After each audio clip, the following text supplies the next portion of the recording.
Overflowing. Overflowing. Usually when we hear that word overflowing, it's got a negative connotation. Maybe it's a river that through rain and snow melt and runoff, it's overflowing its banks, which means people's yards, basements, garages are going to be flooded. Overflowing. Maybe it's a little bit more personal. The tub is overflowing. The washing machine is overflowing.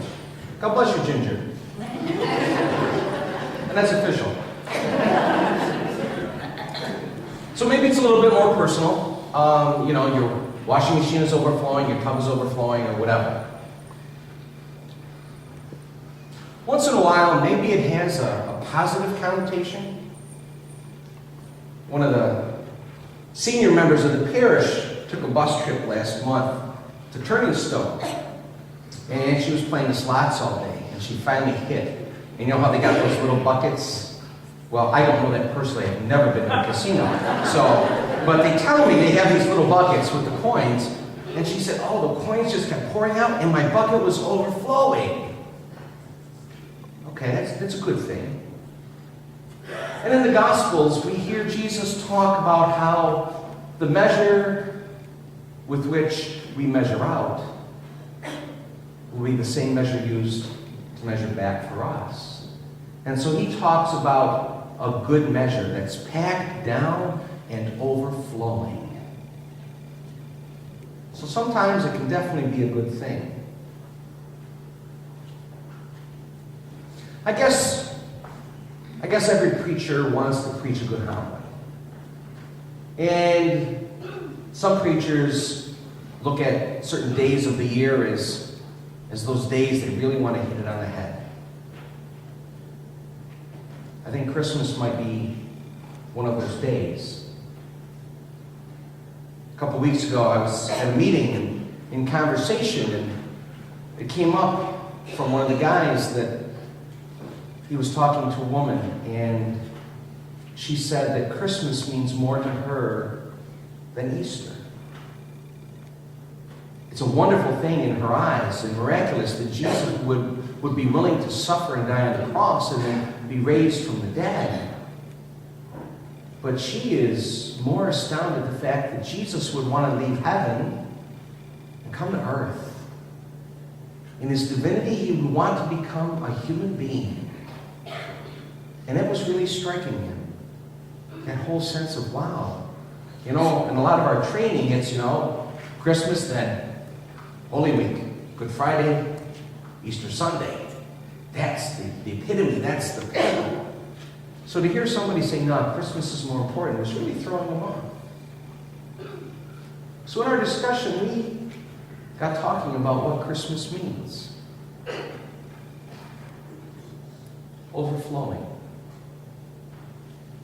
Christmas, the incarnation, the birth of Jesus Christ, is God's immense love for us overflowing. That's what this night is about.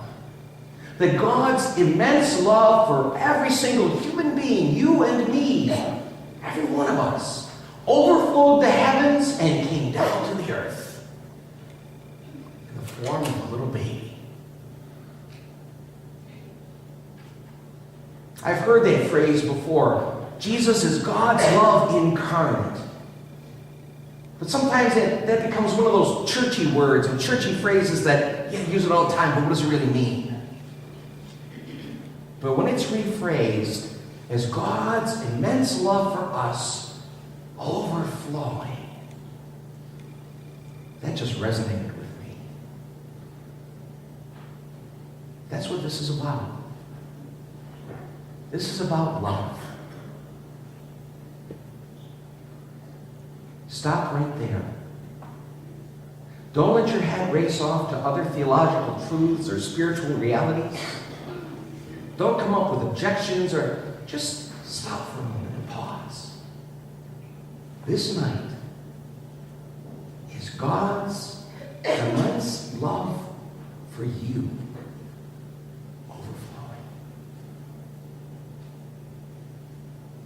Have you ever had anything in your life overflow that was positive? Forget the tubs and the sinks and stuff for a minute. Have you ever had anything in your life overflow in a positive way? If you haven't, tonight you know you have. And even if you have, this tops it. This exceeds it by all measurable standards. This is God's immense love overflowing for you.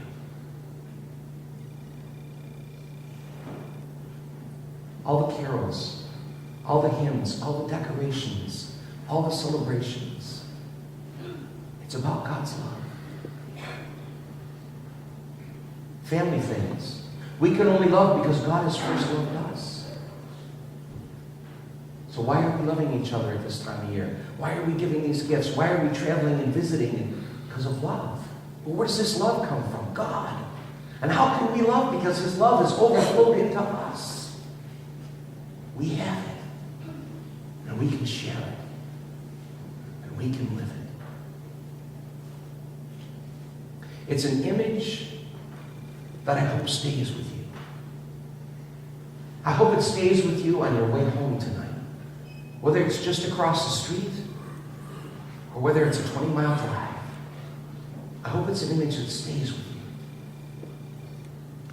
As you put your head on the pillow tonight, I hope it's an image that stays with you. As you awaken to a new day tomorrow and it hits you that it's Christmas, I hope that image comes back into your mind and your heart.